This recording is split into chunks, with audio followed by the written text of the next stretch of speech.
अस्सलाम वालेकुम अंकल, बहुत बहुत शुक्रिया अपना वक्त देने का। कोई बात नहीं बेटा।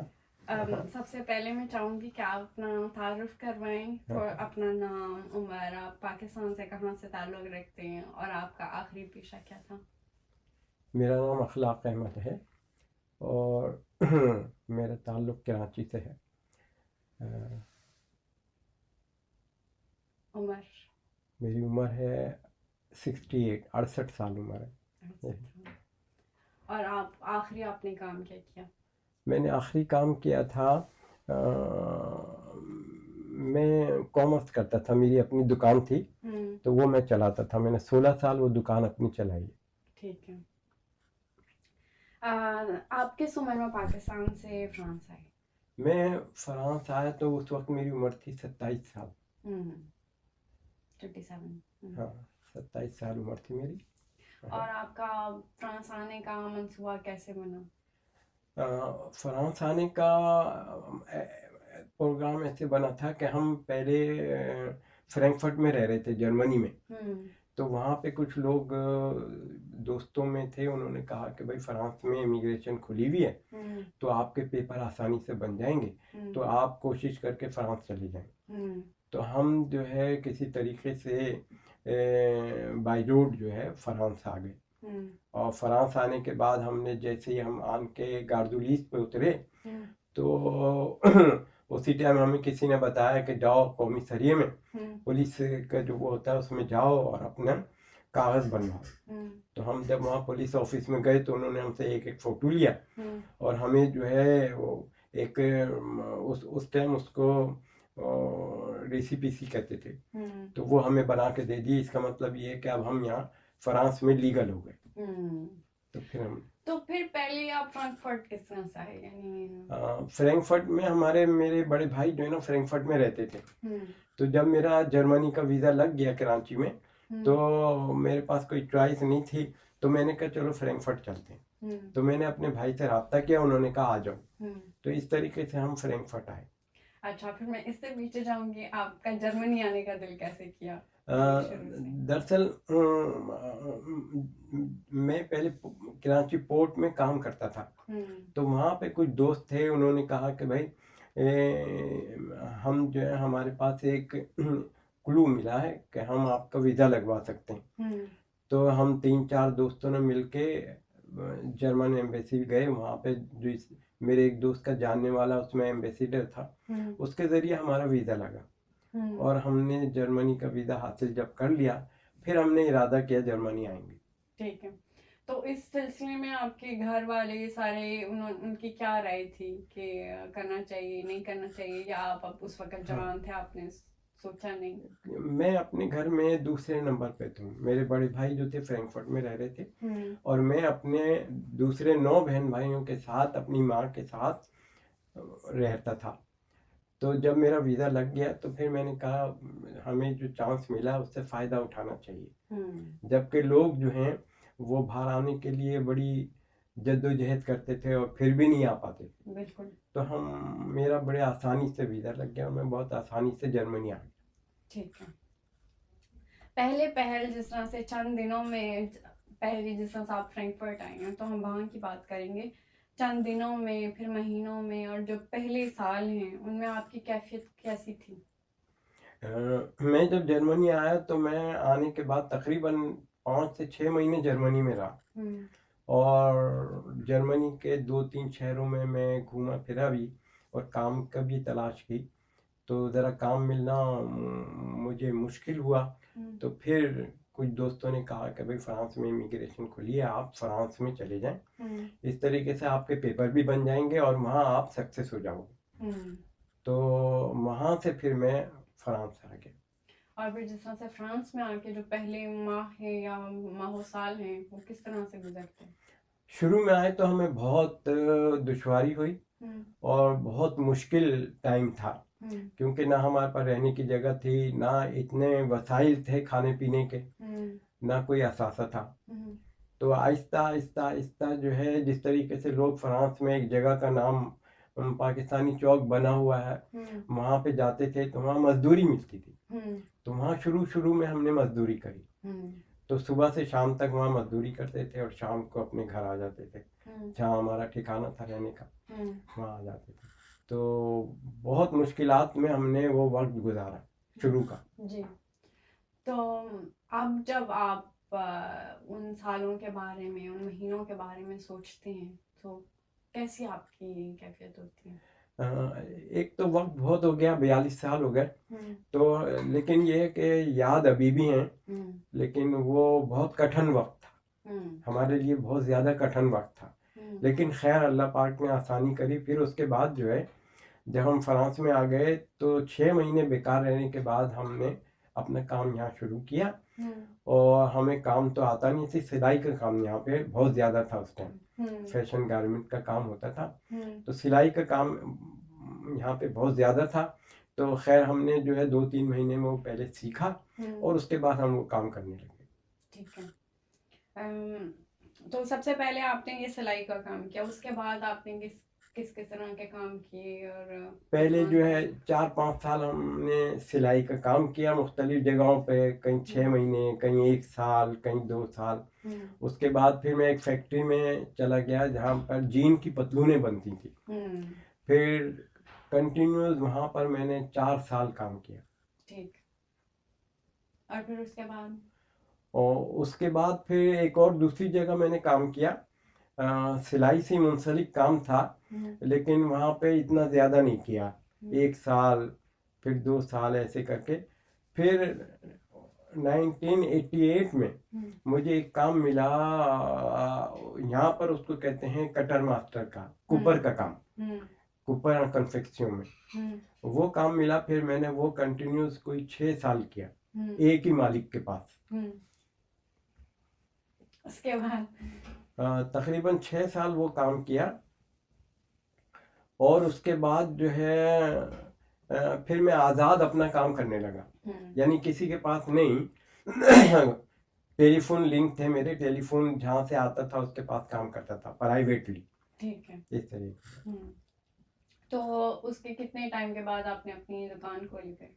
सन 2000 में मैंने अपनी 1999 में मैंने अपना कारोबार शुरू किया। तो जिन लोगों के लिए आप काम करते थे उनका किस तरह से रवैया था उनका आपके साथ? जिन लोगों के साथ काम किया उनका रवैया बहुत अच्छा था। अच्छा, बहुत पोलाइट लोग थे और जो आदमी काम करता था, काम जानता था, काम दिल से करता था, उसकी बड़ी रिस्पेक्ट करते थे वो लोग। और तनख्वाह वगैरह भी बहुत अच्छी देते थे। तो इस तरीके से हमारा टाइम बहुत अच्छा गुजरा उनके साथ। तो जो पहले के वक्त था, जो मजदूरी आप लोग करते थे एक दिन दिहाड़ी वाइज, हाँ, तो उनमें उसमें भी इसी तरह के लोग अच्छे मिल जाते थे या डिपेंड करता था? नहीं, लोग अच्छे ही मिलते थे ज़्यादातर अच्छे लोग मिलते थे। काम में सहूलत थी, लेकिन ये कि मेहनत से करना पड़ता था काम। बिल्कुल।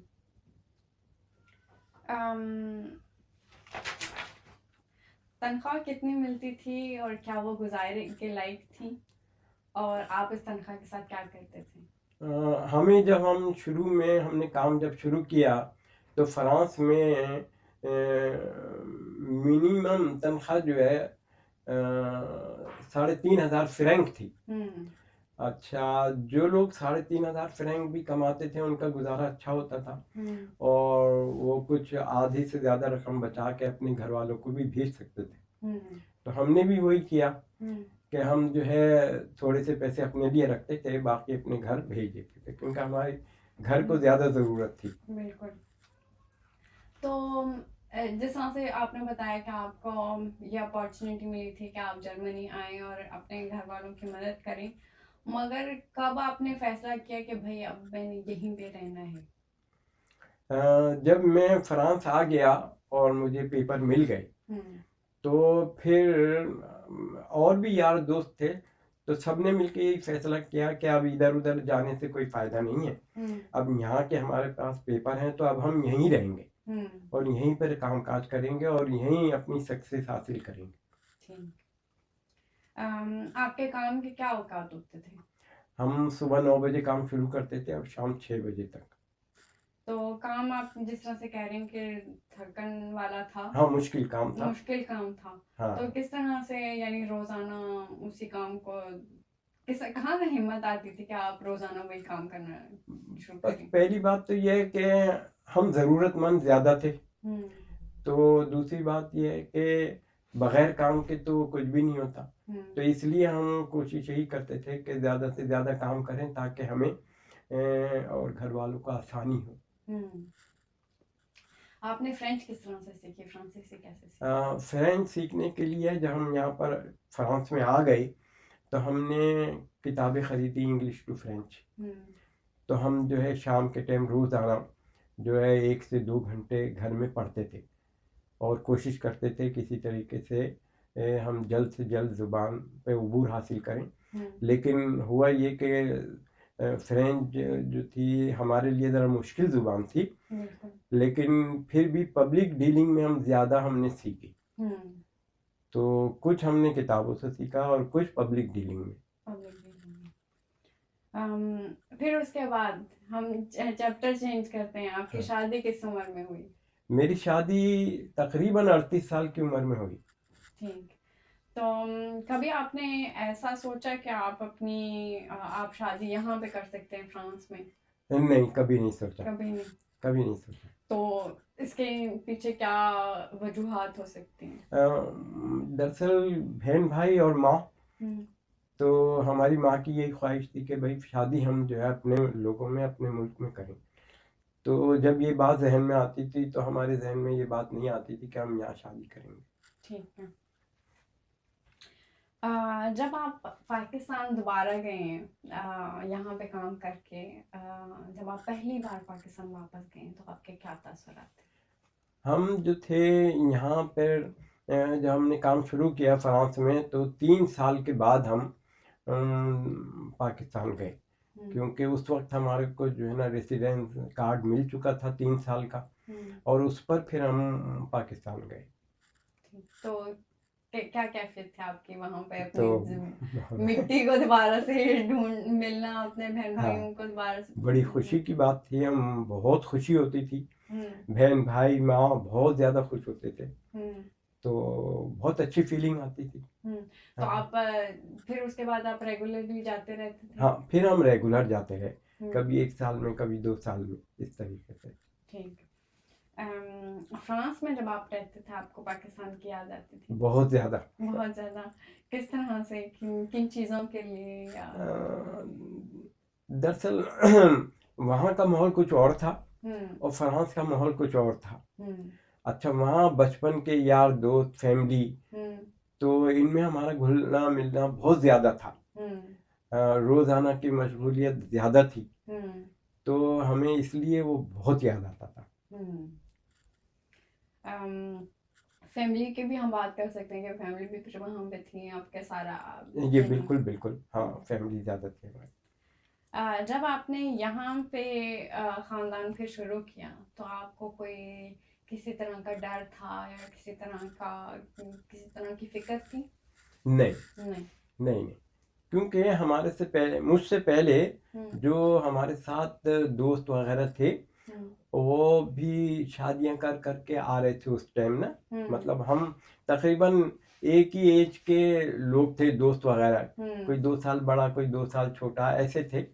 तो फिर एकदम से रूटीन चली कि पहले एक दोस्त शादी करके आया, फिर दूसरा, फिर तीसरा, ऐसे फिर हमने शादी करी जाके। तो सॉलिडेरिटी हो गई कि हर कोई कर रहा है तो फिर आपको भी।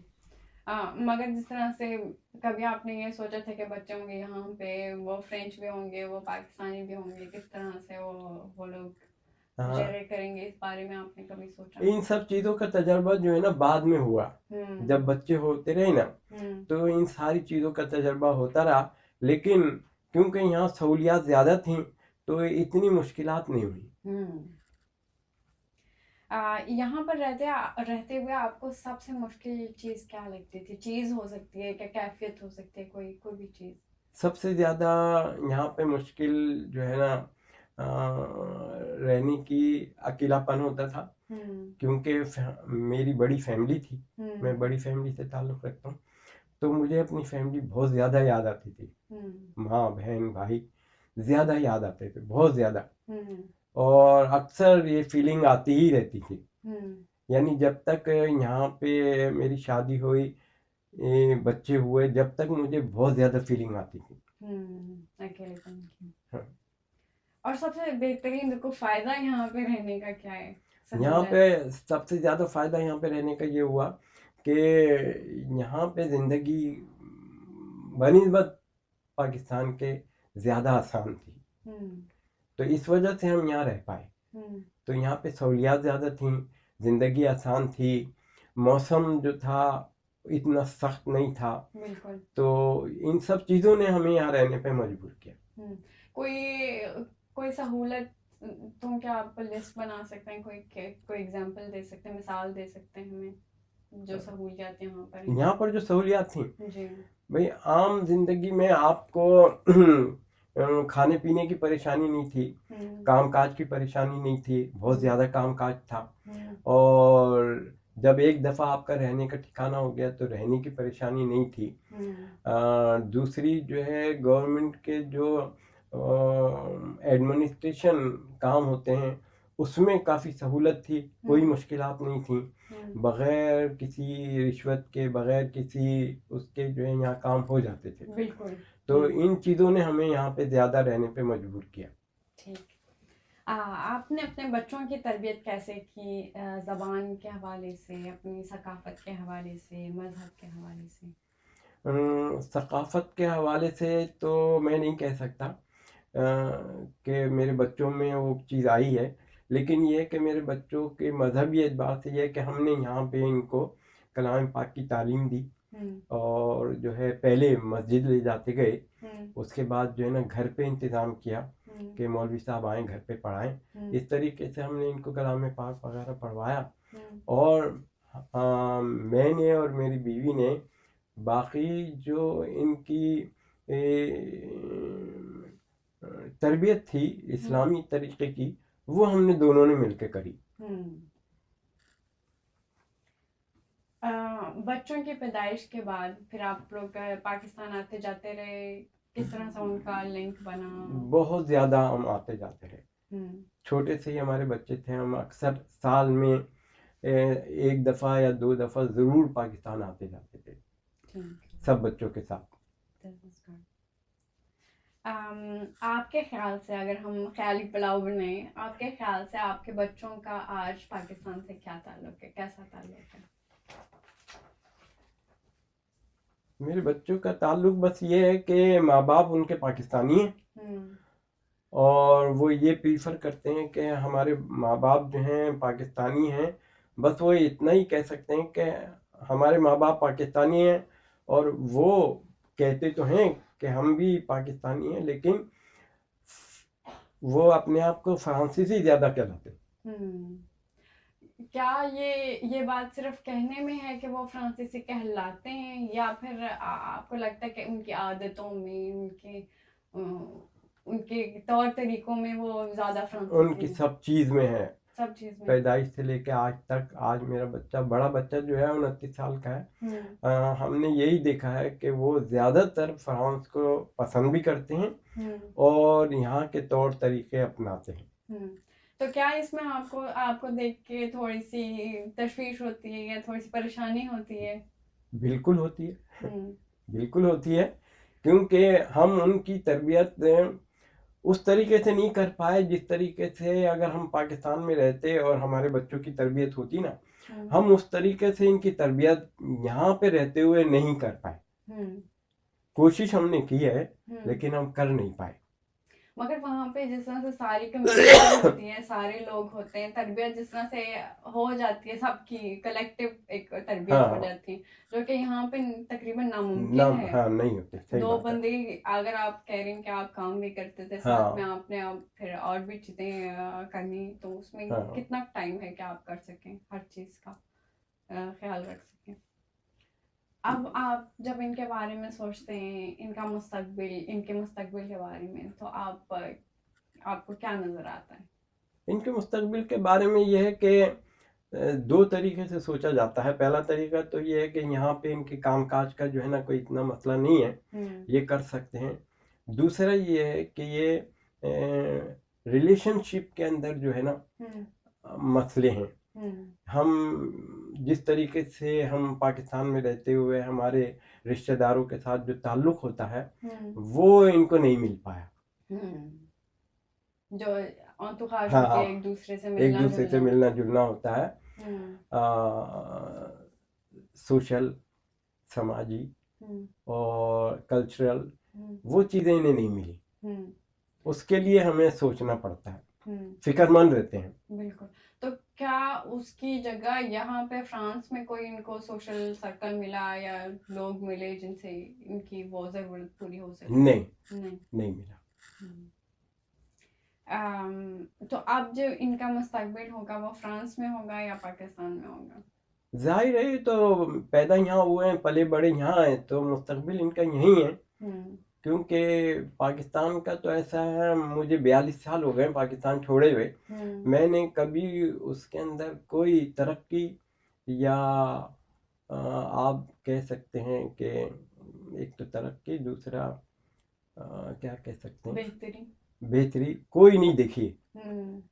हम जब भी पाकिस्तान गए हैं, जैसे पिछले साल गए, इस साल गए, देखा हमने बद से बदतरीन ही हो रहा है। कोई उसमें अच्छाई और कोई तरक्की या अच्छाई कुछ नहीं देख रहे हैं। मजीद जो है वो डूबता जा रहा है। जो लोग गरीब हैं वो गरीब से गरीब तर हो रहे हैं, बिल्कुल गरीब तर हो रहे हैं। उनके लिए बेचारों के लिए काम ही नहीं है। अब जब आप पाकिस्तान जा रहे हैं, जिस तरह से हम बात कर रहे थे यही बात हम कर रहे थे, अब जब आप पाकिस्तान वापस जाते हैं तो क्या आपको पाकिस्तान वैसे ही लगता है जिस तरह से आप 40 साल जिस तरह से आप छोड़ के आए थे? नहीं। क्या अब अगर आप जाना चाहें वहां पे दोबारा आप तो क्या आपको लगता है आप रह पाएंगे वहां पे?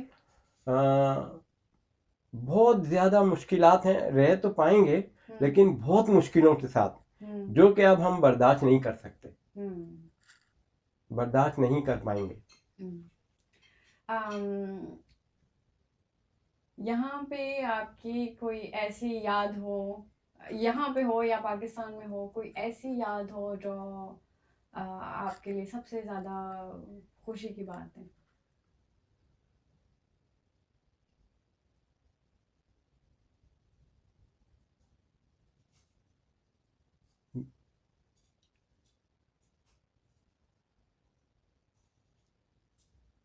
मेरे लिए खुशी की बात तो सबसे पहले यही है कि मेरे बच्चे माशाल्लाह पढ़ लिख रहे हैं और अपना अच्छा मुस्तकबिल देख रहे हैं। तो मुझे ये ज़्यादा खुशी है कि निस्बतन पाकिस्तान के मेरे बच्चे यहाँ पढ़ लिख रहे हैं तो इनका मुस्तकबिल ज़्यादा अच्छा है।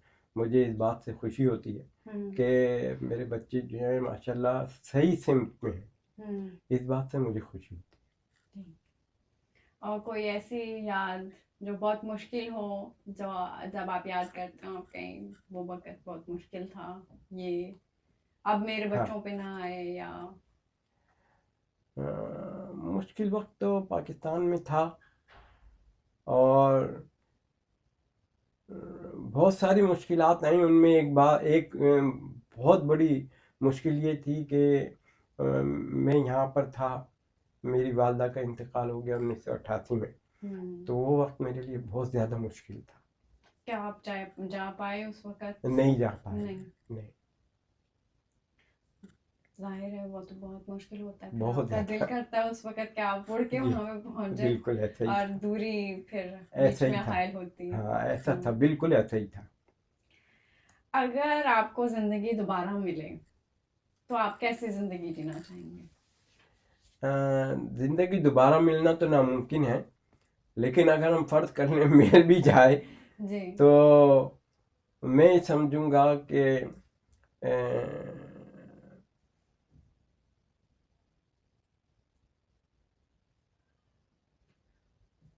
मैं समझूंगा कि फ्रांस ज़्यादा अच्छा है मेरे लिए। यहाँ पे रहना और ज़िंदगी गुजारना काफ़ी आसान भी है और अच्छा भी है, क्योंकि हमने पाकिस्तान में भी जब हम जवान हुए, जब तक मुश्किलात का दौर देखा, और आज तक जो है ना पाकिस्तान कभी अच्छा नहीं हुआ, कभी अच्छा नहीं हुआ। हम नहीं कह सकते कि उसमें बेहतरी आई है, या बेहतर हो सकता है, ना उसमें बेहतरी आएगी ना कभी बेहतर होगा। ये सवाल मैंने पहले लिखा नहीं था, मगर मैं आपसे फिर भी पूछना चाहूँगी, जो जिस तरह से आपके बच्चों की तरह के लोग हैं यहाँ पे, फ्रांसीसी और पाकिस्तानी, और वो अपने सोच रहे हैं, क्योंकि जिस तरह से डिसीजन जो था यहाँ, फैसला यहाँ पे आने का हमारे पेरेंट्स ने लिया, हाँ, और वो वही बेहतरी के लिए, और अब जो है हम लोग यहाँ पे एक दो कल्चरों के बीच में खड़े होते हैं, तो आप उनको कुछ कहना चाहेंगे, कोई पैगाम, कोई अपनी जिंदगी के निचोड़ को लेके आप उनको अगर कोई कौनसाई दें, कोई एडवाइस दें, तो क्या आप उनको देंगे? मैं यहाँ के पैदा होने वाले बच्चे और अपने बच्चों के लिए एक एडवाइस ये करूँगा कि जो हमारा मज़हब है इस्लाम, उससे पीछे नहीं हटें, उससे अटैच रहें, यहाँ रहते हुए भी उसको सीखें और उस पर अमल करें। ये मेरी एडवाइस है तमाम यहाँ रहने वाले बच्चों के लिए जो यहाँ पैदा हुए। तो मजहब कल्चर से पहले, क्योंकि कल्चर शायद हम छोड़ सकते हैं मगर मजहब नहीं छोड़ सकते। बहुत बहुत शुक्रिया आपका। कोई ऐसी चीज जो आप मजीद इसमें शामिल करना चाहें? अभी तो मेरे ध्यान में नहीं है। अपनी जिंदगी के हवाले से, अपने मुश्किलात के हवाले से? बस अब मुश्किलात ये हैं कि इस उम्र में आने के बाद जो है हमें बहुत ज़्यादा महसूस होता है कि हम यहाँ पर आए, रहे, ज़िंदगी गुजारी, तो लेकिन हमारी जो जड़ें हैं वहाँ पर हैं, तो हमें उनसे गहरा लगाव है। और ये कि ये बात कहीं पे कॉन्ट्राडिक्टरी नहीं है, यानी ये ऐसा हो सकता है, ऐसा मुमकिन है कि आपकी जड़ें हों, आपको उनसे बहुत बेहद लगाव हो, मगर ये कि आप उससे आपकी ज़िंदगी जो है वो कहीं और हो, ये यानी ये एक रास्ता हो सकता है, ये मुमकिन है। हाँ, क्यों नहीं हो सकता, रास्ता तो है, लेकिन आप उस चीज़ को भूल नहीं सकते ना, जो आपकी जड़ें हैं वहाँ पर हैं, और वो हर वक्त आपकी यादों में रहता है इस उम्र में आने के बाद। क्योंकि यहाँ जवानी तक तो ठीक है, बच्चे हैं ठीक है, लेकिन एक बुढ़ापे का जो है ना, यहाँ ज़रा मसला बहुत ज़्यादा कठिन है। कि अब आप देखें कि हमारे यहाँ फैमिली के अंदर लोग रहते हैं, काम काज जो भी होता है, लेकिन घर में कोई ना कोई लोग होते हैं। यहाँ ये है कि अगर बच्चे काम काज पे चले जाएं तो आप तनहा महसूस करते हैं। बिल्कुल। तो वो चीज़ आपको मारती है। बिल्कुल बिल्कुल। तन्हाई जो है वो मारती है आपको। बिल्कुल, क्योंकि ये रहन सहन यहाँ का एक तरह से इस तरह से है, क्या लोगों को काम करने की जरूरत है, और कोई इस तरह से घर में रह नहीं सकता, और उन्हें जाना है, आपका कोई इस तरीके से आपको हेल्प नहीं हो सकती, आपको जो है उनको छोड़ना ही पड़ता है। तो ये चीज़ बहुत ज़्यादा कठिन है और दुश्वार है। एक क्वेश्चन मैं पूछना चाहूँगी, थोड़ा सा ये हट के, आपको क्या लगता है उन लोगों के बारे में जो यहाँ पे रहते हैं, अपनी ज़िंदगी यहाँ पे गुजारते हैं, मगर फिर भी उनकी ये ख्वाहिश होती है कि मैंने दफन जो है वो पाकिस्तान होना है, क्या इट्स रियलिस्टिक? यानी वो क्यों इस तरह का लोग सोचते हैं, क्यों वापस जाना चाहते हैं? क्या ये जड़ों की बात है, क्योंकि उनको उस मिट्टी से लगाव होता है तो इस वजह से वो वहाँ पे वापस जाना चाहते हैं, या नहीं करना चाहिए इस तरह से? नहीं, अगर आपको आसानी है और सहूलत है तो यकीनन आपको जाना चाहिए। अगर वसीयत आपको करनी चाहिए कि भाई अगर मेरा ऐसा मामला हो जाए तो मुझे तदफीन मेरी वहाँ हो, ये एक अंदर ख्वाहिश है और रहती है। लेकिन इस्लामी तरीके से देखा जाए तो उसमें यह है कि आप जहाँ हो, अगर आपका इंतकाल वहाँ हो जाता है तो आपकी तदफीन वहीं होनी चाहिए। तो दोनों सूरतों में ये, अगर आपको आसानी है जा सकते हैं तो भेज दिया जाए, ना आसानी हो तो यहीं तदफीन हो जाए। दोनों चीज़ों के लिए आपको तैयार रहना चाहिए। आपने यहाँ पे बहुत ज़्यादा टाइम गुजारा है, तो क्या आपको इस तरह से लगता है कि आप फ्रेंचों के साथ घुल मिल गए? नहीं नहीं। नहीं। तो क्या आपको लगता है कि आपके बच्चे घुल मिल पाएंगे? हाँ, मेरे बच्चे तो घुल मिल पाएंगे क्योंकि उनकी पैदाइश है, उस माहौल और हर चीज़ कल्चर सब वो अडॉप्ट कर रहे हैं। लेकिन हमारा ज़रा मुश्किल है। क्यों? हाँ, वजह ये है कि हम अपनी जवानी तक जो है ना अपने माहौल में रहे हैं। उस माहौल ने हमारे जड़ें बहुत मजबूत कर रखी हैं। तो हमारे लिए बहुत दुश्वार है उसको छोड़ना और उनसे अलग होना। मुश्किल है, बहुत मुश्किल काम है। कोई ऐसी मिसाल है जिसके आप एग्जाम्पल देना चाहें हमें?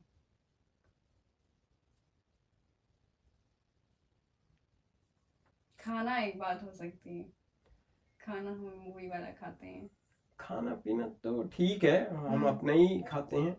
हम यहाँ इतने 42 साल रहने के बाद भी फ्रेंच खानों को खा लेते हैं, लेकिन पसंद नहीं है। ये बात तो है।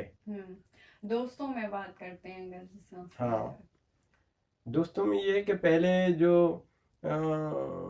हल्का अहबाब था, दोस्ती वगैरह थी, वो कुछ और थी, आज कुछ और है। अब यहाँ पे ये है कि बूढ़े होने के बाद भी दोस्त वगैरह सब ये साथ छोड़ जाते हैं। और वहाँ पे ये है कि जितने आप बूढ़े होते हैं इतने बूढ़े आपके करीब होते हैं, लोग आपके करीब होते हैं, दोस्त पुराने दोस्त वगैरह सब मिलने आते हैं, आपसे मुलाकात की ख्वाहिश रखते हैं। लेकिन यहाँ ये माहौल नहीं है।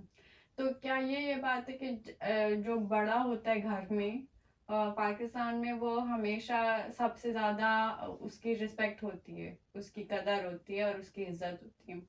तो वो जब हमें कहते हैं कि मैंने अपने दोस्त से मिलने जाना है, तो हर कोई उसके लिए तैयार होता है और आपके लिए सारी जो काविश है, हाँ। उनको उसमें आपकी मदद करेंगे। यहाँ पे शायद इससे जैसे क्योंकि हर कोई अपने अपने मशागिल में हाँ, मसरूफ होता है, तो फिर वो मिलाप नहीं हो पाता इतना ज्यादा जितना बिल्कुल ऐसा होना ही चाहिए। बिल्कुल ऐसा ही है। बिल्कुल ऐसा ही। जो आप कह रहे थे ना कि आप घुल मिल नहीं पाए, तो क्या वजह थी? क्योंकि आपके दोस्त भी ज्यादातर पाकिस्तानी थे। हाँ। फ्रेंच आपके दोस्त बने नहीं। हाँ। तो क्या वजूहात थी कि आप इधर, क्या ये मैं नहीं कह रहा कि गोरा बन जाए, फ्रेंच बन जाए, लेकिन हाँ। थोड़ा सा कि इनके बीच में रह सके, हाँ। उनको समझ सके। हाँ। क्या चीजें थी जो बैरियर बनी आपके लिए कि आप ये नहीं कर पाए, या अगर करने की कोशिश करी तो कुछ ऐसी डिफिकल्टी? बात यह है कि अगर हमें मतलब अपने लोग नहीं मिलते और ज़्यादा हम फ्रेंचों में रहते और उन्हीं के साथ घुल मिल जाते और अपने लोगों में नहीं होते, हमारे लोग ज़्यादा नहीं होते यहाँ पे, तो मुमकिन है कि हम इनमें घुल मिल जाते। लेकिन अब हम जब से यहाँ आए हैं, हमारे साथ वही लोग रहे हैं, वही कल्चर के लोग रहे हैं, वही पाकिस्तानी, इंडियन ऐसे लोग रहे हैं, जिसकी वजह से जो है ना हम वो फ्रांसीसियों वाला माहौल एडॉप्ट नहीं कर पाए। क्योंकि ज़्यादातर हम उसी माहौल में रहे हैं, उन्हीं यार दोस्तों में रहे हैं, उन्हीं फैमिलियों में रहे हैं, तो हम उन्हीं को ही एडॉप्ट करते हैं। हाँ। तो एक तरह से यह फायदा था शुरू में कि कम्युनिटी थी, बिल्कुल। तो फिर आपको ढूंढना नहीं पड़ा, यानी आसरा किसी और पे नहीं देखना पड़ा, ये बिल्कुल ऐसा ही था, सर्कल नहीं बना। मगर ये कि जिस तरह से टाइम गुजर रहा है, तो उस तरह से वो लोग दूर होते जा रहे हैं और दूसरे लोग नहीं हैं आसपास के, हाँ, जिनके साथ हम उस वक्त बनाते फूड वगैरह। दरअसल जिस वक्त हम आए थे ना, उस टाइम यहाँ पे दौर ऐसा था कि सब जगह से, यूरोप से, इधर से लोग आ ही रहे थे, तो ग्रुप बंदी होती थी।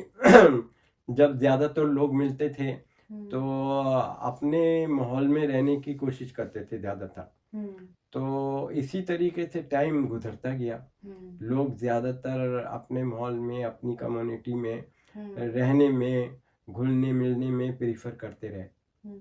तो आपके बच्चों के लिए फिर जब क्या आप लोग ज्यादा पाकिस्तानी फैमिलियों से मिलते थे, किस तरह से उनका आप देखते हैं कि अगर उन्होंने वो कम्युनिटी में बड़े होते तो उनके लिए अच्छा होता या बुरा होता?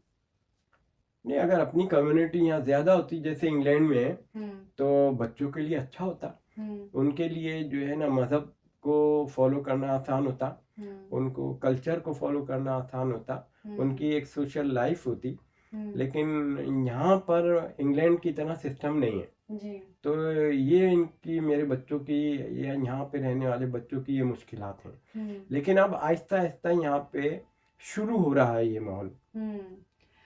अभी जिस तरह से अगर हम इस कफ्चे में देखें शापन में, यहाँ पे यानी लोग हैं बहुत ज़्यादा हैं, तो क्या आपको लगता है कि स्कूलों का माहौल, जो सहूलियात की हम बात कर रहे हैं, वो उसी तरह की हैं उन कफ्चे में जहाँ पे इमिग्रेंट्स ज़्यादा हैं, या बनिस्बत अगर आप पेरिस के स्कूलों में चले जाएं या बॉलियो के किसी स्कूल में चले जाएं या फिर फ्रांस के दूर दराज किसी कंपाइन में चले जाएं, वहाँ का माहौल और होगा?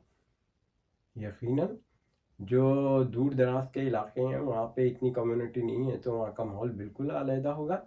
और उस माहौल के जो बच्चे हैं वो यकीनन फ्रेंच उसमें घुल मिल जाएंगे और एडॉप्ट करेंगे। लेकिन जहाँ पर कम्युनिटी ज़्यादा है और लोग ज़्यादा हैं तो जाहिर है वो उसमें अटैच होंगे। कम्युनिटी से मिलने का के फायदे तो हैं, हम फायदों की बात कर रहे हैं कि सोशल सर्कल आपका बनता है, सहारा बनता है वगैरह वगैरह। बिल्कुल बिल्कुल। मगर दूसरी तरफ से क्या इसके फिर क्या कहते हैं दूसरी तरह से इसके नेगेटिव पहलू भी हैं। कि जिस तरह से आप फ्रेंच नहीं सीख पाते या फिर आप थोड़ा सा अपने उस याद में लगे रहते हैं और आप आगे नहीं बढ़ पाते, और शायद अगर आपके दोस्तों के एम्बिशंस इतनी ज़्यादा ना हों तो आप फिर उसी सर्कल में रहें और आप कहें भाई मेरे दोस्त ये कर रहे हैं तो मैं भी अपने लिए कोशिश ना करूं। ये भी तो पहलू हो सकते हैं कम्युनिटी के। हाँ बिल्कुल ऐसे हैं ना कि लेकिन जो बच्चे कम्युनिटी में ज़्यादा अटैच रहते हैं जाहिर है उससे उनसे बाहर निकलना उनके लिए मुश्किल होता है। बिल्कुल। तो वो अटैच ही रहते हैं और वो बड़े होने तक भी ऐसे ही रहेंगे। लेकिन जो दूर हैं कम्युनिटी से और उनके लिए फ्रेंच का उन लोगों के साथ अटैच होना ज़्यादा आसान है, घुल मिल जाना। लेकिन जो लोग कम्युनिटी से अटैच हैं उनके लिए ज़रा मुश्किल है। वैसे तो ये ऐसी बात है कि आप इधर हों तब भी आपको कुछ फायदे होंगे, कुछ बिल्कुल बिल्कुल ऐसा ही है, और दूसरी तरफ हों तब भी आपको कुछ याद आएंगी। क्या बिल्कुल ऐसा ही है, बिल्कुल ऐसा ही है जी। बहुत शुक्रिया। हमें इससे बहुत फायदा हुआ। हमें क्या कहते हैं हमें उम्मीद है कि और लोग जो इसको सुनेंगे उनको भी बहुत पसंद आएगा। बिल्कुल अच्छी बात है। मेरे ख्याल से हम लोग ज्यादा बैठते नहीं हैं, जिस तरह से आप कह रहे हैं कि हम लोग अपनी मसरूफियात में इतने मशगूल होते हैं कि हम मसरूफ होते हैं कि हम नहीं आ पाते, ये बातें नहीं कर पाते। मगर ये बहुत जरूरी है और बहुत जरूरी है। बिल्कुल बहुत जरूरी है जी। हाँ हाँ, हम सब के लिए जितनी भी हम जो है पाकिस्तानी कम्युनिटी के लोग हैं हमें चाहिए कि आपस में मिलें जुलें और अपने बच्चों के लिए रिलेशन को आगे बढ़ाएं जी। मेरे सबसे ये इल्तिजा है कि भाई कोशिश करें कि आपस में एक दूसरे के साथ मिलें और अपने बच्चों के लिए कम्युनिटी सिस्टम बनाएं। शुक्रिया।